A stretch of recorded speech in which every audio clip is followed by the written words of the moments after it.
encontraram aí? Procura viver comigo depressa. Vamos? Porque Demas, depois você estuda sobre a vida desse homem, viu? Uma vez eu preguei sobre Demas, é interessante. O que aconteceu com Demas? Porque Demas, tendo amado o presente século, olha que forte. Isso é muito possível estar acontecendo com a gente, com a igreja, com você. Porque Demas, tendo amado o presente século, me abandonou e se foi para Tessalônica. Crescente, vai observando aí. Crescente foi para a Galácia, Tito para a Dalmácia. Somente Lucas está comigo. Coisa linda, eu acho isso. Lucas está aqui comigo. Está preso, Lucas está comigo. No final da vida, Lucas está comigo. Já estou avisado de que o dia da minha partida está chegando. Lucas está aqui. Na masmorra, Lucas está aqui. Um monte foram, Lucas está aqui. Tem aqueles que não saem das nossas vidas, independente de qualquer circunstância. Toma contigo Marcos e traze, pois me é útil para o ministério. Você precisa pensar a respeito de algumas pessoas que saíram da sua vida, houve rompimentos, cisões, talvez por conta de imaturidade, de conflitos, divergências de pensamentos, não sei, mas você precisa trazer de volta. Tem gente na nossa vida que precisa trazer de volta, gente boa, do tipo Marcos. As brigas bobas que a gente... Eu fico pensando, 13 anos de Igreja Batista Esperança, tanta briga boba que eu já me meti nessa igreja. Se eu pudesse, eu trazia um cara que saía por conta dessas brigas, mas já era. Quer dizer, pelo menos até onde eu percebo. Alguns voltam, mas assim, pessoalmente, presta atenção, talvez você precisa trazer de volta alguns aí. E o pensamento aí não é de intimidade, tá? Você pode pensar, Lucas, no caso, Lucas não é Marcos e meia hoje. Você tem que dar com esse sentimento de utilitarismo que a gente tem muito nas relações. Eu não vejo, quando ele se refere a Marcos como sendo útil para o ministério, eu entendo mais dentro do propósito, dentro da missão da pregação. Isso para mim é muito claro no texto bíblico. Aí vai dizer, quando a Tíquico mandei-o até Éfeso, alguns que vão em missão, foram, mas por quê? Porque a vida é a dinâmica da vida, das vocações, das escolhas, dos itinerários da existência. Eu vejo tanta gente boa com quem eu vivi, com quem eu compartilhei a vida, gente que influenciou tanto a minha vida, mas que se foi, está tudo certo, não tem nada errado não, irmão. Avançou tanto assim, eu falei, volta aí, 12, quando a Tíquico mandei assim, 13, vai. Quando vieres, ele está falando com Timóteo, quando você vier, Timóteo, traz a capa que deixei em Troia. Isso é um amigaço, o amigo que tem cobertor no inverno, aqueles que estão com você no inverno, aqueles que têm capa. Daí ele vai dizer mais assim, traz a capa que deixei em Troia, em casa de carro, bem como os livros. Olha, o amigo tem conhecimento para compartilhar. Você está vivendo com gente assim? Gente que tem capa, que tem acolhimento, que tem aconchego, que não sai da sua existência nos invernos existenciais, quando o inverno bate, só vê gente saindo fora, ninguém quer compartilhar os frios da sua vida. Mas ele está dizendo que Timóteo é um cara que carrega a capa, que traz a capa. Ele vai dizer que Timóteo tem os livros, tem o conhecimento, mas tem os pergaminhos, isso fala da palavra. Então, um bom amigo sempre tem capa, sempre tem pergaminhos e sempre tem livros. Um bom amigo tem capa, acolhimento, aconchego no inverno, tem conhecimento para compartilhar. E tem Deus, principalmente. Se não aproxima de Deus, sai que é laço, chuta que é laço. Aí tem um cabra, gente boa aí, Alexandre, o Latuê, causou muitos males. E o que você faz com o Alexandre, que te causou muitos males? Entrega a ele, Satanás, calma aí. O Senhor lhe dará a paga segundo as suas obras. Com Alexandre, Paulo diz: está nas mãos do Senhor. Deus há de tratar com ele. Aí vai dizer para Timóteo: tu guarda-te também dele. Guarda-se, sai fora. E eu falei isso aqui domingo: sai fora. É perverso, é caracterizado como esse Alexandre, perverso, gente ruim. E a gente demora de acreditar que dentro da igreja tem gente ruim. Você sabia disso também, irmão? Gente ruim. Tem cada espécie de bode dentro da igreja, irmão. Não. Ele faz isso aqui, ó. Sai. Por isso que um dos benefícios do arrebatamento é que a gente vai ficar livre dos traumas relacionais entre ovelhas e bodes. Isso vai ser maravilhoso, não vai ter bode do céu. Deus vai filtrar tudo, só vai entrar ovelha. E aí, a volta de Cristo, o arrebatamento da igreja, a nossa eternidade vai ser marcada como sendo o fim dessa relação entre ovelhas e bodes. E aí a gente precisa ter cuidado. Tem muito Alexandre dentro da igreja. E ó, sério, olha para mim. Não pense ou na possibilidade de ser só o outro. Talvez você esteja desenvolvendo comportamentos e caráter de Alexandre. Maldade, perversão, ruindade, resistência ao Evangelho. Olha o que Paulo diz: porque resistiu fortemente às nossas palavras. Versículo, aí entra a mensagem que eu quero compartilhar e encerrar esse texto falando sobre isso. Na minha primeira defesa, ninguém foi ao meu favor, irmãos. Pensa que quem está falando isso é Paulo, irmão. O homem que gastou-se e se deixou gastar pelo Evangelho de Cristo, que se dedicou sacrificialmente à igreja e à pregação, e ele encerra dizendo: fui abandonado. Está queixando de quê? Maria Fernanda fala: meu pai, o senhor trata a vida com muita dureza. Não é não. Cai na real, sofre menos. Pelo menos você diminui o nível de frustração. A vida é assim, irmão. Prepare-se para os abandonos da vida. Não foram e não serão poucos. E se não foi ainda, pode preparar. Mas é abandono mesmo. Na minha primeira defesa, ninguém foi ao meu favor, antes todos me abandonaram. Que isto, olha que coisa linda, irmãos, que isso não lhe seja posto em conta. Versículo 17. Mas o Senhor, aleluia. O tema de hoje é, seguindo o texto, eu queria falar sobre presenças. Aí nós citamos essas presenças aí.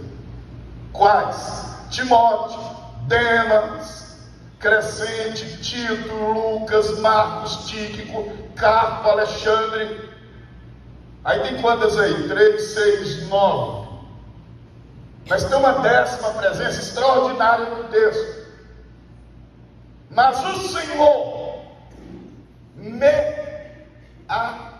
assistiu e me revestiu de forças, para que, por meu intermédio, a pregação fosse plenamente cumprida e todos os gentios a ouvissem. E fui libertado da boca do leão. Versículo 18. Versículo 18.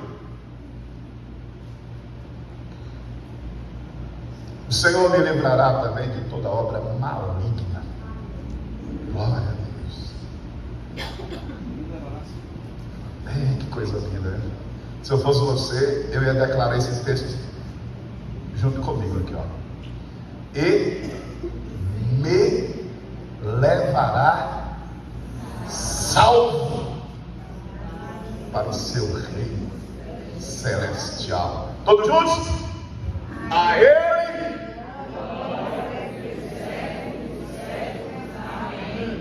Bora declarar juntos assim, ó. E me levará salvo até amém. Vamos lá?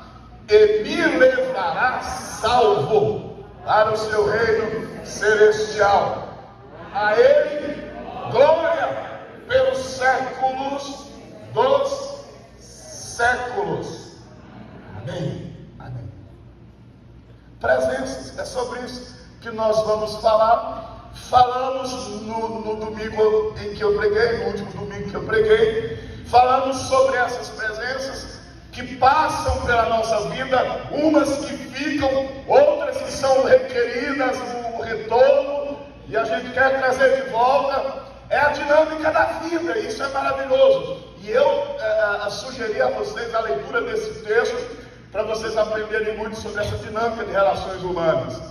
Da gente aprender a saída de alguns, vai embora, está na paz de Cristo, está em missão. Há outros que me abandonaram, mas a razão do abandono não sou eu. A razão do abandono são suas pretensões, suas paixões. No caso de Deus, Ele amou o presente século. Eu fui abandonado não porque sou culpado desse abandono. Ele é que tem outras preferências. Mudou.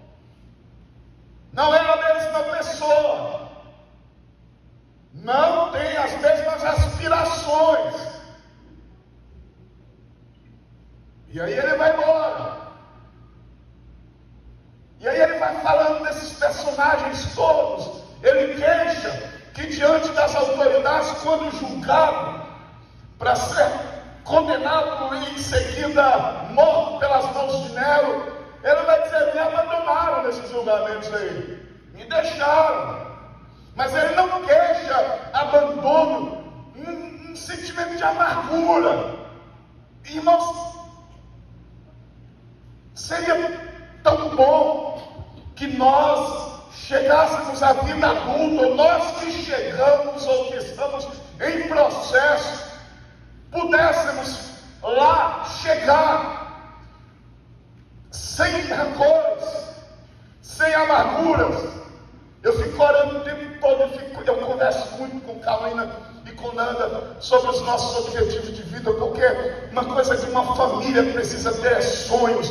Um casal não pode deixar de sonhar, de projetarem juntos, e eu tenho muitos sonhos ainda para a minha vida, para a minha vocação, para a minha família, e eu fico idealizando. Eu falo sempre para Nanda e Carolina: eu quero chegar lá, eu quero chegar aos meus 60, 70, um senhorzinho vaidoso, foi plantar cabelo, brincadeira, se brincar eu faço, cuidando de si, mas sobretudo cuidando dos meus pensamentos, não sendo rancoroso ou se sentindo abandonado, porque Maria Fernanda foi embora para outro canto, casou-se, foi embora, e eu vou ficar, sabe, de boa. Não vou ficar de boa, quero ficar de boa, não sei se consigo, mas eu vou conseguir. Eu não quero ficar um senhorzinho nojentinho, cuspindo no chão, um vento.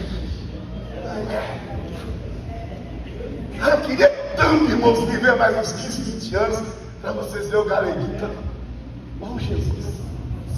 Não, eu vou matar as mãos, vai querer me puxar. Irmão, cuida, porque o que eu consigo é ver um homem sem rancores. Não dá para enxergar rancores, amargura, ressentimento, frustrações no coração desse homem. Leia o texto direito. Parece que sim, mas não há. Embora sendo Uau! Mas eu queria que você pensasse nisso de verdade. Para de ser chato, para de ser ranzinza, reclamão, cuida de sua saúde, cuida de sua mente, cuida de suas emoções, planeja a sua vida, seu futuro com a sua família. O que é que você sonha para daqui 10 anos com a sua esposa? Franca, ligeira, você sonha o quê? Daqui 20 anos, você está com a barbinha branca, Fran. E aí, o que é que você sonha com o Guilherme? Vocês vão fazer o quê juntos? Sonha! Não para de sonhar, não.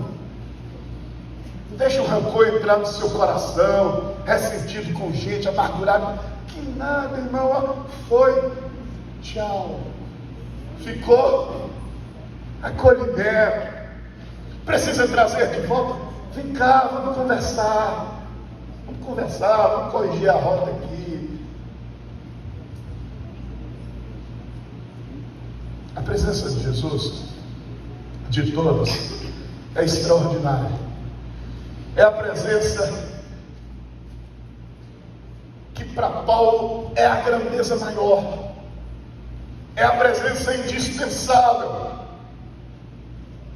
E é interessante que ele vai dizer sobre Jesus, e no versículo 16 ele diz: na minha primeira defesa, ninguém foi ao meu favor, antes todos me abandonaram. Que isto não me seja posto em conta.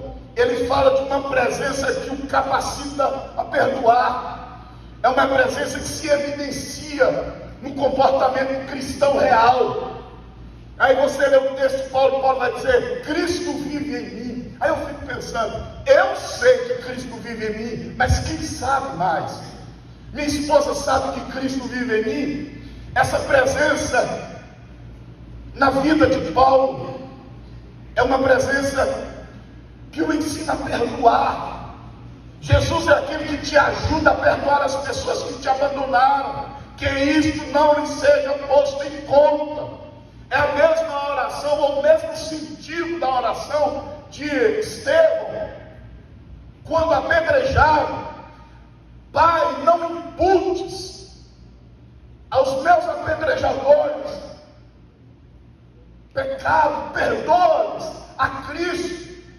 Do mesmo jeito, Paulo está falando de perdão, de liberação, de presença prática. Eu sei que tenho Cristo, Cristo vive em mim, e a pergunta a ser feita é: quem mais sabe disso? Essa presença é a presença de Jesus. Que coisa linda. Que isto não lhe seja posto em conta. Paulo está dizendo: eu cheguei ao final da vida sendo como Cristo é. Sendo como Cristo é. A missão maior da salvação não é o desfecho da história, a eternidade. A missão maior da salvação, a grandeza maior da salvação, é nos transformar à semelhança de Cristo. É tão bom, um dos momentos que eu gosto de orar, e que eu oro com uma vontade grandiosa. Eu falo: Deus, me ajude a ser como Jesus é, a ser generoso como Jesus é, compassivo como Jesus é, perdoador como Jesus é, misericordioso como Jesus é, puro como Jesus é, simples como Jesus é. Todas as coisas cooperam. Todas as adversidades, as aflições e as provações têm o resultado final de produzir em nós o caráter de Cristo. E Paulo, quando fala da presença, tudo bem, irmãos, o louvor que a gente viveu, que coisa maravilhosa, essa coisa mística da igreja. A igreja é isso, esse poder que é derramado. Agora, nada mais importante do que essa vida prática que expressa Cristo. A presença de Jesus na vida de Paulo tem efeitos práticos e especiais para perdoar. Quem mais sabe que você tem Jesus? Seu patrão sabe? seus colegas de trabalho sabem. Tem uma coisa que eu me alegro na esperança. Algumas tristezas, mas assim, muitas alegrias. Tem muitos profissionais na nossa igreja e eu fico tão alegre. Profissionais, pessoas, enfim, a gente fica sabendo de bons comportamentos, de bons testemunhos. Volta e meia eu fico sabendo de alguma coisa. É raro, mas esses dias mesmo eu soube de uma situação que eu fiquei tão triste. Eu falei, sério, não tinha necessidade de ser daquele jeito. Poderia ser diferente. Mas é tão bom quando a gente recebe um bom testemunho da comunidade. Paulo está dizendo, essa presença é a presença que nos capacita a perdoar. Ele vai dizer mais a respeito da presença de Jesus. Ele vai dizer no versículo 17, mas o Senhor me assistiu. Sabe, ele está falando da figura de um advogado. Além de ser uma presença que produz caráter, é uma presença que produz defesa. Irmão, de verdade, eu acho que uma das coisas que a gente pratica como cristão na vida, que eu acredito ser muito desperdício, é tempo para se defender. Você já pensou hoje quantas pessoas te olharam e quantas pessoas te julgaram? O inverso, quantas você olhou e quantas você julgou? Julgou talvez por uma palavra, por uma atitude, por uma decisão, por uma escolha, você julga a história. Eu acho isso tão cruel. Tão cruel. Gente, sabe, eu vejo isso muito no meio dos pastores. Eu acho que uma das coisas que a gente precisa aprender, além de pastor aprender a tratar com a igreja também aprender a tratar com pastores, homens de Deus que dedicaram, eu tenho inúmeros colegas assim, que dedicaram suas vidas ao ministério. Dedicaram suas vidas ao ministério. Foram cancelados. A igreja a vida cristã não é um espaço de cancelamento. Não é um espaço, não é experiência de bloqueios. Pode ser sim. E aí a gente anula uma história de 40 anos de dedicação por uma escolha, por um feito errado. Nós julgamos e nós somos julgados o tempo todo. E um dos desperdícios das relações humanas é essa insistência em querer se justificar, se defender. Eu já passei por momentos assim. E minhas orações foram, e é interessante, não somente eu, quantas retaliações você já planejou? Não sei se a palavra seria retaliações, mas talvez vingança, também não sei se seria vingança, a tentativa de justiça humana, de operar a justiça por suas próprias mãos, operar a defesa por seus próprios argumentos. Não faça isso não. Cristo é o teu advogado fiel. Meu irmão, trate de ter uma consciência limpa perante Deus. No mais, faça como Paulo, entrega nas mãos de Deus e siga em paz. Se você for parar o tempo todo, sabe uma coisa, quer ver? Uma coisa que assim, dentro de igreja às vezes acontece, quando tem fofoca, que é muito raro de acontecer, mas quando tem fofoca, uma coisa que eu decidi na esperança, no início, porque eu tinha vivido uma experiência assim, ó, tem fofoca, aí o que a gente faz? Bora correr atrás dos fofoqueiros e sentar todo mundo junto. O irmão, isso só aumenta a fofoca, mas isso só piora a fofoca, é sério, esse negócio não funciona. E eu fiquei anos assim, não, aconteceu, bora sentar todo mundo, aí senta, aí lá, e conversa, e faz as acariações. E aí, a gente vai nessa onda de tentar se proteger e tal, você vai voltando a questão das fofocas, e quantas vezes dentro da igreja a gente lida com essas situações. E uma coisa que eu decidi desde o início da igreja, não vou me envolver com esse negócio. Irmão, teve alguém que chegou no capítulo e falou assim: pastor, é porque eu ouvi umas fofocas durante o culto, tinha umas irmãs fofocando entre elas a respeito de uma situação. Ela foi no meu cabelo, e aí pastor, você vai fazer o quê? Eu falei: cara, mas é sério, você não vai tomar nenhum? Eu não. A gente perde muito tempo com infantilidades e com gente que tem adoecimentos crônicos e irreparáveis, que transformou-se em uma questão de caráter mesmo, sabe? Não tem terapia, não tem Edir Macedo, Valdemir Santiago, Bispo Duque, Agenor Duque.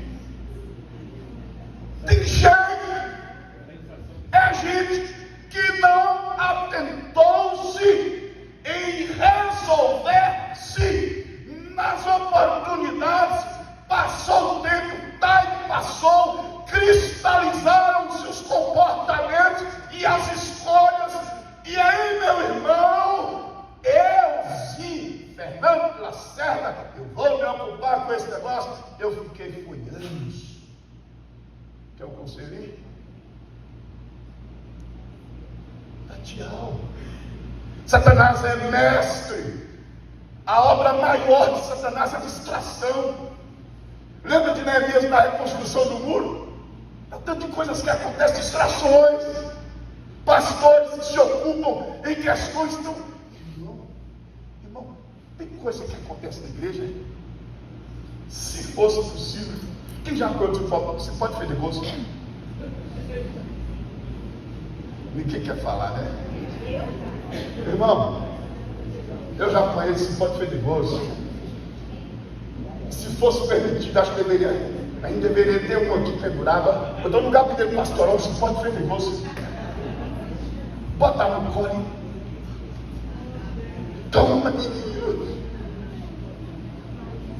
Em nome de Jesus, está na hora de você largar essas meninices, essas infantilidades, essas carênciazinhas que você não consegue supri-las em nada. Essas tentativas de justificar a sua vida, a sua história. Toma juízo, cresce, irmão.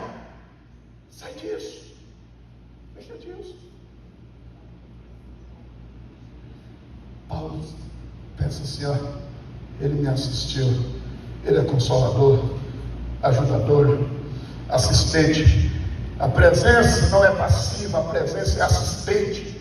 Coisa linda. Meu irmão, ó, deixa eu dizer para você de verdade, se a tua consciência é limpa diante de Deus a respeito do que você está vivendo, tem um advogado com a mão apoiada ao seu lado. Estou com você, meu filho. Coisa maravilhosa é quando a gente se sente assistido por essa presença. Nenhuma é capaz de ser tão eficaz, eficiente nessa defesa por nós, porque ninguém é tão capaz de sondar as motivações do coração da gente, que são julgadas às vezes por loucuras, por práticas e decisões que as pessoas que não estão no mesmo lugar que você está, no mesmo nível que você está, elas não compreendem. Mas Deus conhece as motivações do seu coração. Isso é lindo. Deus conhece as motivações do seu coração. Quando você for orar, certifique-se disso. Quando você estiver tomando decisões, certifique-se disso. Isso é a coisa que mais me preocupa na caminhada ministerial. É que a gente toma decisões assim tão difíceis e tão próximas de coisas humanas da gente, de pleitos humanos, de sentimentos humanos, e aí você fica seguro, guarda, porque eu preciso da tua presença comigo. Para que eu tenha essa presença, eu preciso da motivação certa. Irmão, se você está com a motivação de Deus no seu coração, e você tem assegurado a presença de Deus na sua vida, pare não, irmão.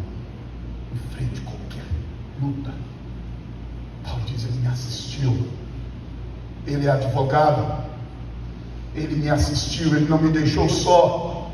O que você quer mais do que isso? Paulo está falando também que essa presença é aquele que vai contigo até o término da obra. Olha o versículo 17. Para que por meu intermédio a pregação fosse plenamente cumprida. Irmão, tem um itinerário, tem uma linha de chegada, tem uma missão a ser cumprida. E entenda uma coisa: a presença do Senhor vai com você até ao final. Paulo está dizendo, ele vai comigo até eu terminar a obra, até que a mensagem seja plenamente pregada. É interessante, a presença que também estabelece propósito, né? Eu tenho um propósito, Paulo. Qual propósito você tem, Paulo? Terminar a carreira que me está proposta. E eu sei que aquele que está comigo me levará até ao final desta obra. Está com medo de perder? Está com medo de que se interrompa a sua história? Ou você acha que foi interrompida? Irmão, se Jesus está com você, vai ter continuidade. Não parou aí. Isso é coisa linda, irmãos. Saber que Ele me deu um itinerário, que Ele disse para mim, eu vou com você. Eu vou com você. E Mateus 28, Tiago pregou sobre isso hoje pela manhã. Ide por todas as nações. Coloquei 28, 19. Está aqui já? Ide, portanto, fazer discípulos em todas as nações, batizando em nome do Pai, do Filho e do Espírito Santo. 20. Ensinando-os a guardar todas as coisas que eu vos tenho ordenado. A missão da igreja é a continuidade da missão de Cristo. A igreja não inventa nada, a gente não precisa inventar nada, a gente só precisa ensinar todas as coisas que Cristo ensinou. E eis que estou convosco todos os dias até a consumação dos séculos. Jesus está dizendo, enquanto vocês estiverem fazendo o que eu mandei vocês fazerem, eu vou estar com vocês. Jesus não assume qualquer itinerário, não tome qualquer rumo acreditando que Jesus vai com você, não. Mas se a missão que você assumiu para a sua vida é o que Cristo tem colocado no seu coração e você tem clareza nessa direção, tem presença até o final da história. De que mais você precisa? Qual a razão dessa timidez, desse medo, dessa covardia? E aí ele vai dizer que a presença que assiste, ela vai até o final. Mas ainda voltando no texto, ele diz que essa presença reveste de quê?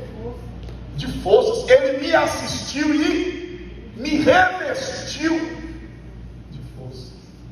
Já aconteceu isso com você? De você sentir-se revestido de forças. Eu fico pensando, Sônia, eu acabei de falar e pensei em você. O quanto Deus tem revestido você de forças, Sônia, para você fazer a travessia. E está fazendo. Está chegando ao final dela. Jesus está te revestindo de forças. Essa presença, ela é assistente, ela não é passiva, ela é advogado, ela é proteção, ela é defesa, mas ela é revestimento de forças. Quantas vezes, irmão, quer ver uma experiência gostosa quando você está orando e você é visitado? E eu fico pensando nesse culto aqui, nesse período de louvor, vocês não têm noção do quanto muitos de vocês foram revestidos de forças, mas aí você trata o culto no automático, Você pensa que apenas mais uma vinda, mais um tempo de louvor? Não, meu irmão, acredite, a presença de Cristo que visitou o seu coração, a sua vida, a sua consciência, a sua alma, ela te revestiu de forças nesta noite. Coisa maravilhosa. Irmão, eu não entendo por que a gente inventa tanta coisa, se uma só nos basta: a sua presença. Aí Paulo vai dizer: não só me defende, mas me reveste de forças para que eu possa chegar até o final. Mas uma coisa para terminar, uma coisa linda que eu vejo no texto, além de ser uma presença que assegura o término da obra, a conclusão do projeto, eu acho isso lindo. Ai, papai, a gente precisa ter essa consciência prática na vida da gente, da presença de Cristo com a gente. Mas olha só, essa presença nos livra das intenções e das obras de Satanás. Eu sei que nós ficamos o tempo todo dizendo que tudo era do diabo. O movimento de batalha espiritual, tudo era do diabo. Ninguém é responsável por escolhas, por absurdos que se pratica. Tudo é culpa do diabo. Foi o diabo. Mas daí nós saímos desses extremos e estamos vivendo um tempo de negação da realidade espiritual que nos cerca. Jesus teve que advertir Pedro, dizendo: Pedro, presta atenção, Satanás pediu para vos peneirar como trigo. Eu roguei a Deus por você, Pedro. Pedro só aguentou mesmo, irmão, porque Jesus orou. Olha que advogado extraordinário. Você sabia que Jesus está orando por você lá à direita do Pai? Você sabia que Ele é ainda sumo sacerdote, capaz de se compadecer das nossas fraquezas, porque como nós em tudo foi tentado e não pecou, e Ele está sentado à direita de Deus Pai, intercede por nós. Irmãos, tem hora que eu acho que Jesus levanta uns clamor forte lá por nós. Por quê? Meu irmão, não negue não brinque não. Tem uns negócios que estão acontecendo na sua vida aqui. Satanás está apostando para destruir tudo. Mas eu quero dizer para você, se você tem a presença vai te livrar das intenções e das ações de Satanás contra a sua vida. Satanás não vai destruir as nossas vidas. Satanás não vai destruir sua vida, não vai destruir seu casamento. Acredite nisso, meu irmão. Eu estou falando para quem tem a presença, para quem tem um propósito, uma missão. Então, Paulo vai dizer: esse Jesus que está comigo, a quem ele chama de Senhor, meu dono, a quem eu pertenço, esse Cristo que controla a minha vida, ele me livrou das ações malignas. Mas ele vai dizer que essa presença também, dentre todas as presenças apresentadas, essa presença, ele vai dizer que essa presença assegura para ele, ou lhe garante, a segurança eterna. Meu irmão, eu sei que isso não bate no coração de muita gente, mas quem tem a presença de Cristo, por Cristo foi salvo. Quem tem a presença de Cristo, por Cristo foi salvo, tem dentro de si o Espírito Santo. Quem tem o Espírito Santo dentro de si, tem selo. Selo é garantia. Tem penhor dentro de si. Paulo está dizendo: Ele me levará a salvo para o seu reino celestial. Essa é uma das grandes riquezas que nós temos, é a segurança eterna. Estamos garantidos, irmão. Você tem dúvida disso? Por quê? Pelo amor de Jesus. Será que não foi Cristo que salvou? Os efeitos do Calvário não te acometeram ou não afetaram a sua vida? Ele me levará a salvo. Olha o texto: me levará salvo para o reino celestial. É Ele quem me leva. É Ele que garante. O problema seu é que você está duvidoso contra a sua segurança eterna, que você pensa que você está contra de garanti-la. Paulo está dizendo: esse mesmo Cristo que me assistiu quando todos me abandonaram, que me fortaleceu quando todos me abandonaram, que foi defesa quando ninguém quis me defender. Esse mesmo Cristo que me livrou das obras do maligno, essa mesma presença me levará a salvo. E ele termina dizendo a respeito da razão de tudo. Como é que termina o versículo? Versículo 18. A ele, a essa presença, glória pelos séculos dos séculos. A esta presença, glória pelos séculos dos séculos. Sabe para que a presença de Cristo serve, irmão? Sabe para que a presença de Jesus serve? Sabe para quê? Além de ter todos esses resultados ou essas evidências em nossa vida, a presença de Cristo é para que o projeto e o propósito final e maior da existência de um crente se cumpra. Glória a Deus. Muitos de nós vivemos, sabe para quê? Eu acho que o pior desperdício da vida é existir para resolver problemas. A gente, todos os dias, de segunda a domingo, de domingo a domingo, a gente existe para resolver problemas. A gente deveria existir para glorificar a Deus. Existir para glorificar a Deus. Há uma diferença muito grande. Lázaro, ou as irmãs de Lázaro, Marta e Maria, queria que o problema fosse resolvido. Cristo tinha um propósito de ser glorificado. De Gênesis a Apocalipse, a presença se manifesta em nossas vidas com um único propósito: a glória de Deus. Eu fico dizendo para vocês, já falei isso outras vezes, você precisa fazer tudo, ser conduzido, ou fazer convergir todas as coisas para esse propósito. O seu casamento glorifica a Deus? O que você faz por isso? Sua vocação glorifica a Deus? Sua empresa glorifica a Deus? Estava falando com o irmão ontem, empresário, dizendo: pastor, lá na nossa empresa tudo é feito corretamente. Ele não estava fazendo nada que não deva ser feito. Ele deve, isso é obrigação nossa de cristão, mas é assim que a gente glorifica a Deus. Sua vida glorifica a Deus. Paulo encerra dizendo: a ele, a esta presença que não falha, porque os outros me abandonaram, mas ele ficou comigo, me assistiu e me revestiu de forças. Eu queria que ficassem essas palavras no seu coração, porque eu as carrego na minha vida com toda a convicção.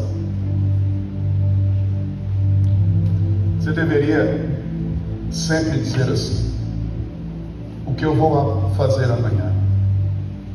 Se não for com a tua presença, Senhor, eu não quero ir. O pecado que eu vou deixar de praticar, eu farei assim porque eu quero a tua presença. Os rumos, as escolhas que eu vou fazer é porque eu quero a tua presença. Eu tenho orado diante de alguns desafios, eu oro sempre a Deus: quero a tua presença, Senhor. A esperança precisa da tua presença. Eu diria para vocês que ao longo de 13 anos a gente deve ter sido abandonado por umas 300 a 400 pessoas, muito mais do que os que temos hoje. Não carrego queixas, eu acho que cada um tem a dinâmica que nós apresentamos aqui, mas eu queria dizer para você: Jesus continua. A história dessa igreja e a história da nossa vida é a história da presença de Cristo com a gente. Um tanto de gente na sua vida vai tomar os seus rumos, seus filhos, seus pais, irmãos, colegas, você, mas o que não pode faltar é: o Senhor me assistiu e me revestiu de forças. E eu cheguei ao final da vocação, e a eternidade está garantida. Fique de pé em nome de Jesus.